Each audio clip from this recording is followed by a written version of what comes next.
About polarity of molecules. We've talked about polarity the past couple of days and electronegativity, but now we're going to talk about how can we tell if a molecule itself is polar or nonpolar. Some of this will be review from class, but make sure to take good notes so that you can refer back to these when you take quizzes and tests, along with doing the practice problems at the end of the video.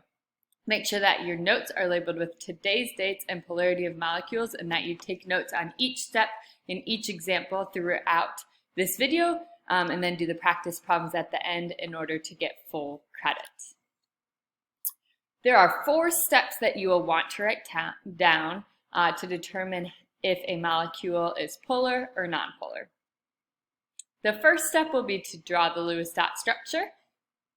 The second step is to determine the molecular geometry. The third step is to draw the dipoles for each bond. And then we can determine if it's polar or nonpolar. If the dipoles cancel, it is nonpolar. And if the dipoles do not cancel, it is polar. Pause the video and write these steps down. So our first step is drawing the Lewis dot structure. So if our example is H2O, so write down H2O. Then you're going to want to write these steps with us. We drew the Lewis dot structure following the same steps we have before. If you need review on Lewis dot structures, make sure to review that video. Then next, we determine the molecular geometry. Well, the molecular geometry, it has 2 bonding domains, 2 non-bonding domains. So I find that. So the molecular geometry is bent. I can then look at this little picture here to draw H2O with the molecular geometry shape, the 3-dimensional shape. Next, I draw the dipoles. Just a reminder, the dipoles show the polarity, and they always point to the more polar molecule. So hydrogen, or the more electronegative. Hydrogen has an electronegativity of 2.1, and I looked at my chart to determine that. Oxygen has a polarity of 3.44, so our dipoles point towards the oxygen. You should also write that hydrogen is slightly positive, as a smaller electronegativity, and your oxygen atom is slightly negative. So I have 2 dipoles shown because, again, oxygen is more electronegative than hydrogen, and the same thing here. And this is a polar bond because the electronegativity is greater than half. So I drew my dipoles. Next, step 4. If the dipoles cancel, it is nonpolar. If they do not cancel, they are polar. What does it mean to cancel or not? Well, we can think about geometry. And if you were to add these 2 lines together, the amount they go to the left and right cancel. However, overall, they're going up. Or we could think back, so therefore it has an overall dipole going up, so it's polar, because those don't cancel. If we add these 2 arrows together, we'll get that. We could also think back to the Bare Essentials cartoons that you read, and this is like oxygen is pulling, as a polar bear, pulling the 2 penguins up. And so, yeah, they're not moving left or right, the polar bear isn't moving left or right, but overall they're being pulled up.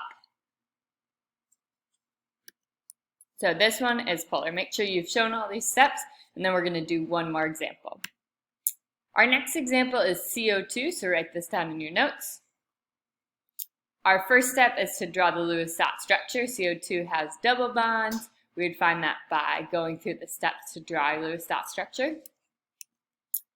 Next, you determine the molecular geometry. This one is pretty easy because you probably already have it drawn like this. It has 2 electron domains. They're both bonding because this is one bonding, this is another bonding. So 2 bonding groups, no lone pairs of electrons around our central atom. Thus, it's linear. It should be drawn like this, and we see it there. Next, we draw the dipoles. I look on my chart. We know from the last example, oxygen has an electronegativity of 3.44, and carbon has an electronegativity of 2.55. So we do draw dipoles because 3.44 minus 2.55 for your change in electronegativity is 0.89. So yes, it is a polar bond. So we draw our dipoles. We put slightly negative towards oxygen because the electronegativity is greater. So both oxygens are slightly negative, which means our carbon is slightly positive because the electronegativity is lower. So we draw arrows or dipoles towards the oxygen. Next, we look, do our dipoles cancel? Yes, our dipoles do cancel. This exact example was in the Bare Essentials reading, and what we see is it was like the polar bear, the polar bears pulling in two opposite directions, and thus you don't go anywhere because those cancel out. As much as you're pulled right, you're pulled left.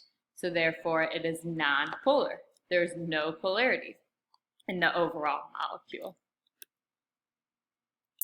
There are 3 practice problems for you to try on your own. Make sure to show all 4 steps. So you should be drawing the Lewis dot structure, determining drawing the Lewis dot structure, determining the molecular geometry, and redrawing it with your molecular geometry, then determining the electronegativity, and determining if it is polar or non-polar. Make sure that you submit a picture with all of your notes shown and those 3 practice problems shown in order to get full credit. Be sure to bring any questions to class as well. We will be reviewing this your next chemistry class.